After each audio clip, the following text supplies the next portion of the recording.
2024 चुनाव का महापर्व समाप्त हो चुका है, रिजल्ट आ चुके हैं, परंतु बीजेपी बहुमत से दूर चली गई है।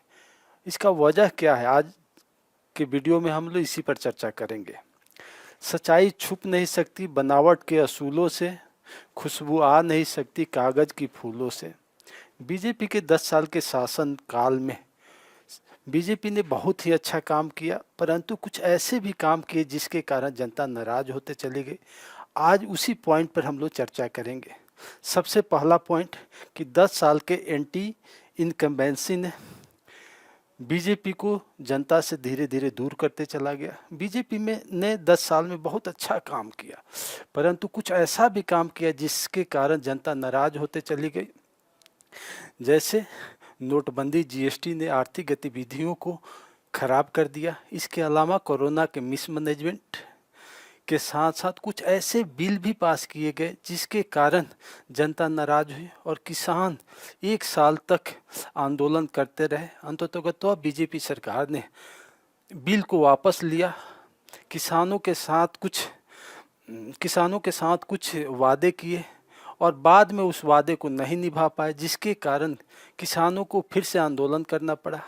और इस प्रकार भारत के किसान जन समुदाय, जो भारत की जनसंख्या का 60% लोगों का नेतृत्व करती है, नाराज होते चले गए और इसके कारण वह लोग बीजेपी से दूर होते चले गए। दूसरा पॉइंट, 2014 में जिस भ्रष्टाचार के मुद्दे पर बीजेपी सत्ता में आई थी, वही भ्रष्टाचार का मुद्दा वह ईडी सीबीआई का उपयोग करके भ्रष्टाचारियों को पता तो लगाया, परंतु जब भ्रष्टाचारी उनके पार्टी में शामिल हो गए, उनके साथ हो गए, तो वह उस पर किसी प्रकार का कार्रवाई नहीं की और इससे बीजेपी धीरे धीरे भ्रष्टाचारियों को अपने पार्टी में शामिल करने की कोशिश करने लगी और इस प्रकार जो बीजेपी के कोर वोटर थे वह नाराज होने लगे। जनता नाराज हुई और जो सरकार की अस्थिरता का प्रश्न था वह धीरे धीरे डमाडोल होते चला गया। तीसरे पॉइंट, विपक्षी पार्टियों को तोड़ना, उसे अपने बीजेपी में शामिल करना, उसे ऊंचा पद देना, साथ ही साथ चुनाव के समय उसे टिकट देना इत्यादि कारणों के कारण बीजेपी का कोर वोटर बीजेपी से नाराज हुआ और वह चुनाव में अपना वोट बीजेपी के प्रति नहीं कर पाया। चौथा पॉइंट, सोशल इंजीनियरिंग के तहत बीजेपी जो भी वर्क करती थी, हिंदू मुस्लिम करती थी, इसके बाद वह हिंदू मुस्लिम में विभेद करके हिंदू वोटों का ध्रुवीकरण करती थी, परंतु धीरे धीरे लोग इस मुद्दे को समझते चले गए। 2024 के चुनाव में जब भी बीजेपी ने इस तरीके के मुद्दे को उठाने की कोशिश की तो जनता तुरंत उनके मुद्दे को समझ गई और फिर इस मुद्दे के कारण हिंदू वोटों का ध्रुवीकरण नहीं हुआ और धीरे धीरे बीजेपी का कोर वोट बैंक के साथ साथ बीजेपी का एक बहुत बड़ा वर्ग विपक्षी पार्टियों के साथ चला गया। पांचवा मुद्दा, राम मंदिर का मुद्दा सबसे ज़्यादा अप्रभावी रहा। बीजेपी सरकार ने राम मंदिर के मुद्दे को एक इवेंट की तरह इस्तेमाल करने लगी।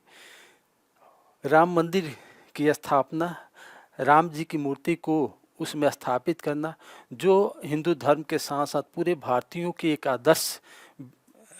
आदर्श व्यक्ति थे और उनकी आदर्शता हमेशा रामायण रामचरितमानस में के अनुकूल जन सम्मान के बीच स्थापित होती थी। लेकिन यह इवेंट्स उस मंदिर के प्रति न होकर के नरेंद्र मोदी के इवेंट्स बनते हुए चला गया, जिसके कारण धीरे धीरे राम मंदिर भी जनता के बीच उतना प्रभाव स्थापित नहीं कर पाया और उत्तर प्रदेश में वोटों का ध्रुवीकरण नहीं हो पाया।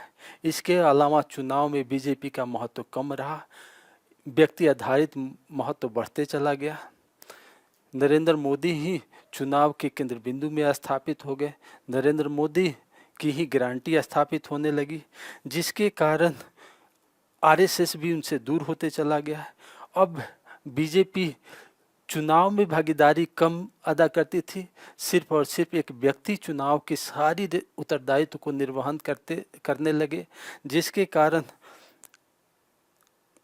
कारण धीरे धीरे बीजेपी के कोर वोट बैंक उनसे नाराज होते चले गए।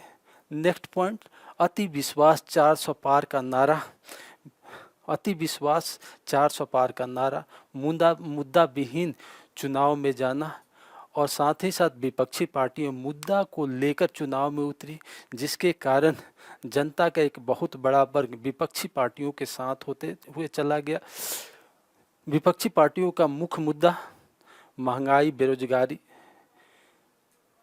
इसके साथ साथ जो जनता की मूलभूत समस्याएं थी, उस समस्याओं के केंद्र बिंदु में हमेशा विपक्षी पार्टियां प्रचार करते रहे, जबकि बीजेपी राम मंदिर, जातीय विभेद, पाकिस्तान, धर्म इत्यादि के मुद्दे को फिर से स्थापित करने की कोशिश की, परंतु यह मुद्दा कभी भी सार्थक दृष्टिकोण से एक मुद्दा नहीं बन पाया। साथ ही साथ विपक्षी पार्टियों ने जो भी मुद्दे को स्थापित करने की कोशिश की, वह जनता के मुद्दे थे, जनता की समस्याएं थी, और उस समस्याओं को देखकर जनता प्रभावित हुई और धीरे धीरे बीजेपी के वोटर्स विपक्षी पार्टियों के वोट के रूप में तब्दील होने लगे। इसके अलावा मुख्य भूमिका मीडिया ग्रुप का था। एक सरकारी मीडिया तंत्र थे जो समस्याओं को उठाने की अपेक्षा सिर्फ सरकार का गुणगान करते थे, और इस गुणगान के चलते सरकार मुख्य मुद्दे से भटकते हुए चली गई। एक स्वतंत्र मीडिया थी जो मुद्दे को उठाते थे, मुद्दे को जन समुदाय के अनुकूल रखने की कोशिश करते थे, परंतु उस पर सरकार के द्वारा कभी भी विशेष तरीके से ध्यान नहीं दिया गया। कहा जाता है कि जब राजा का मंत्री राजा का चापलूसी करने लगे, एक डॉक्टर रोगी के अनुकूल दवा देने लगे, तो रोगी का भी कल्याण नहीं होगा और उस सरकार का भी कल्याण नहीं हो पाएगा।